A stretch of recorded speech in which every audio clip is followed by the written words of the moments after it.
At Deakin we have a long-term project built around trying to change how we work with our school community. In the past we found that most of our pre-service teachers from a variety of courses across the university were placed for around 3-week blocks. They had that breadth of knowledge because they were moving from place to place, but really that depth around their pedagogy and their understanding of teaching was difficult for them to meet.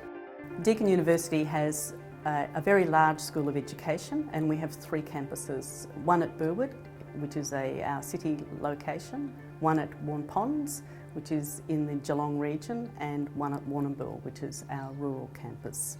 We have had long relationships with our schools, and in the past year we have been able to leverage state government funding to develop 3 large teaching academies which incorporate a group of 70 alliance schools. So the teaching academies are developed, one at Melbourne, one at Geelong and one at Warrnambool. And each of those teaching academies has a cluster of schools attached to it.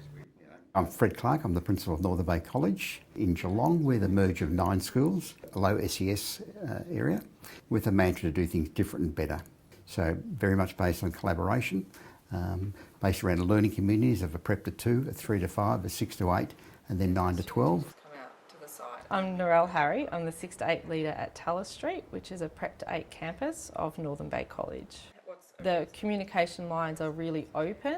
When the student teachers come to us, they have a bit of an idea of the context of Northern Bay College. So what our vision is, what we're working towards, the language that we use to describe our teaching and our practice, they've been exposed to that. So when they come to us, they're not starting from scratch.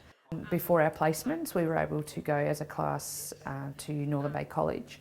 We were able to get some good insight into how not only the teachers found collaborative teaching, but also how the students found it. We placed our pre-service teachers with teams of mentors rather than a single mentor. We also placed our pre-service teachers in learning communities for longer periods of time. It's quite an immersive experience where we're put into the one school over, they've managed to fit out days of placement in over 12 months. So all up I'll be at the Tallis Street campus for 75 days this year. They attend our masterclasses, which are held twice a term as well. They get invited along to leadership meetings, school council. They actually get to see everything that a school does.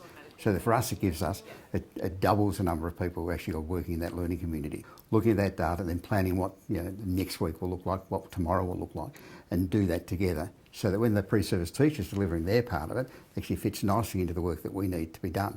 The support program for the teaching academies includes 10 site directors, Deakin staff, but from the teaching fraternity, boundary crosses, to support the student teachers in schools, to help them understand how to unpack theory and relate that to their practice. The site director's role is also to support the mentor teachers in being effective mentors. I was one of the site directors for 4 years. I became particularly interested in being able to research.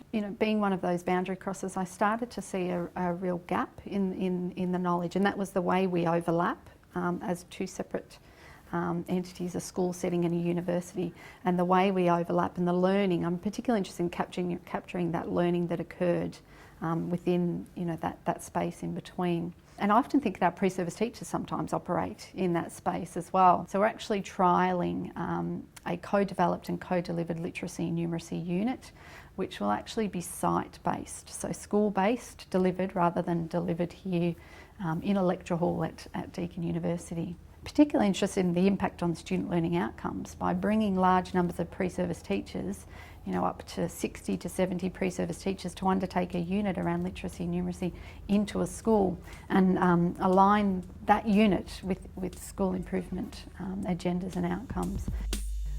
The challenge with distance education and rural education is supporting the student teachers effectively. And one of our teaching academies, Warrnambool, for example, has a group of 5 schools involved in it, and we have employed a site director who works 0.5 in that group of schools.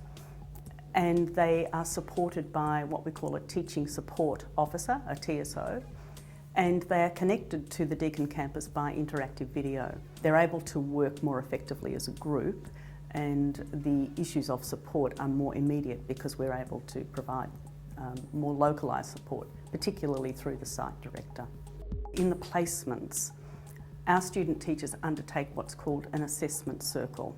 It's based on feedback from teams in which they're working, its impact on students, and I think our pre-service teachers are getting much better at looking at impact by using student data and using that to guide their own practice. It's like a professional learning team in operation, but it's a mixture of university academics, a site director, myself as the principal, campus principals, mentor teachers and the pre-service teacher, all sitting at the table, all talking about the same standard and having a good deep discussion around that.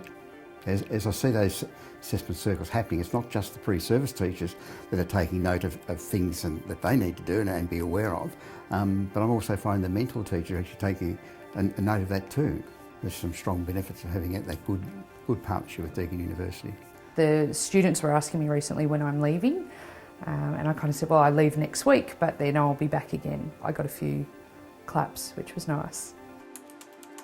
By having larger numbers of pre-service teachers immersed in a school setting, we believe, and this is the bit where we're trying to capture at the moment, that ultimately impacts particularly the literacy and numeracy outcomes of our school students.